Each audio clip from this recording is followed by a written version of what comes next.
করতে চাই।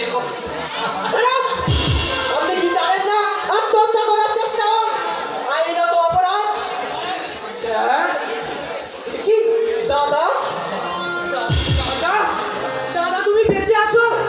তাহলে কেন কেন মিথ্যে ট্রেন অ্যাক্সিডেন্টে মারা যাওয়ার নাটক করে তোমরা আমাদের সাথে এইভাবে লুকোচুরি খেলছো? তুমি কি জানো না তোমার তোমার তোমার চিন্তায় কতখানি আমরা অস্থির হয়ে পড়েছি? আর বৌদি বৌদি সে তো তোমার মৃত্যু সংবাদ পেয়ে একবারে পাগল হয়ে গেছে। কি বললেন? কেন কেন তুমি এমনটা করলে দাদা? নিশ্চয়ই নিশ্চয়ই বৌদির সঙ্গে তোমার কোনো ভুল বোঝাবুঝি হয়েছে, আর সেই জন্যই বুঝি তুমি বৌদিকে কষ্ট দিতে এমন নাটক করে এসেছো। আমি তোমাদের সব ভুল বোঝাবুঝি আমি মিটিয়ে দেব। তুমি বাড়ি ফিরে চলো দাদা। এই যে শুনুন, তখন থেকে কি সব বাজে বাজে বলছেন? আজে বাজে মানে? আরে আমি আপনার দাদা নই। আপনি হয়তো অন্য কারোর সঙ্গে আমার চেহারাটাকে ঘুরিয়ে ফেলছেন। হ্যাঁ, আর কত লুকোচুরি খেলবে? সেই ছেলেবেলা থেকে আমরা একসাথে হেসে খেলে বড় হয়েছি। আজ তুমি অস্বীকার করলেও আমি কি তোমায় চিনতে ভুল করি? আহ!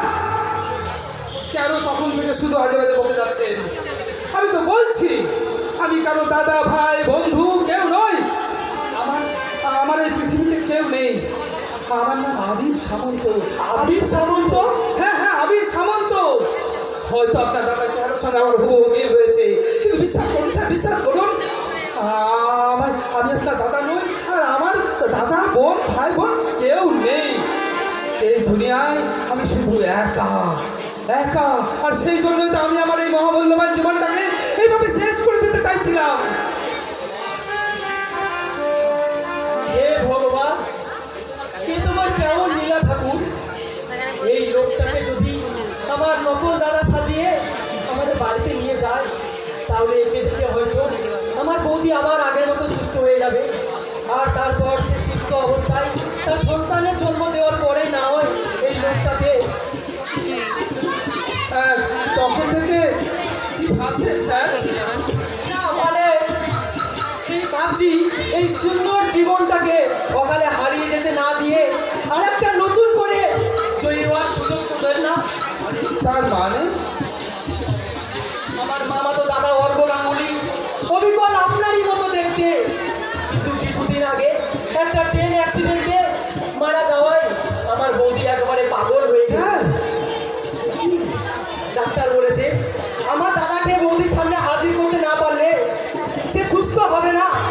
তাই বলছিলাম আপনি তো অবিকল আমার দাদার মতোই দেখতে, আপনি যদি কিছুদিনের জন্য আমাদের বাড়িতে নকল দাদা সেজে। না না না না না না না, আপনার কি মাথা খারাপ হয়ে গেছে স্যার? আরে আপনার দাদা চাল চলন আচার আচরণ আমি কিছুই জানি না। আমি আপনাকে সব জানিয়ে দেবো, আপনি শুধু আমার কথা মতো অভিনয়। না না না না না, তা কি করে সম্ভব? তাছাড়া আপনার বৌদি যদি আমাকে ধরে ফেলে? আমি যখন ধরতে পারিনি, আমার বিশ্বাস আমার বৌদিও আপনাকে ধরতে পারবে না। প্লিজ আবির বাবু, আপনি আর অমত করবেন না। এই কাজটা করার জন্য আমি আপনাকে প্রতি মাসে 20,000 টাকা করে মাইনে দেবো।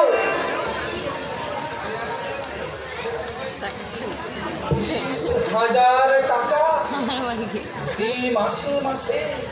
প্রতি মাসে মাসে যদি ওই টাকাটা আমি পাই, তাহলে আমার দাদার ঋণটা একটু একটু করে শোধ হয়ে যাবে। আর আমার ওই অহংকার স্ত্রীটার কি ভাবছেন আরো বেশি টাকা যায় বুঝি? না না না না স্যার, না, আমার মতো বেকারের কাছে ওই টাকাটাই অনেক অনেক। কিন্তু আমি বলছিলাম কি স্যার, যে কতদিন ধরে ওই কাজটা করতে হবে আমাকে? আমার ওই অসুস্থ বৌদির পেটে দাদা সন্তান একটু একটু করে বেড়ে চলেছে। সেই সন্তান না জন্মানো পর্যন্ত আপনার ছুটি নেই। এবার বলুন আবির বাবু, আপনি রাজি কিনা?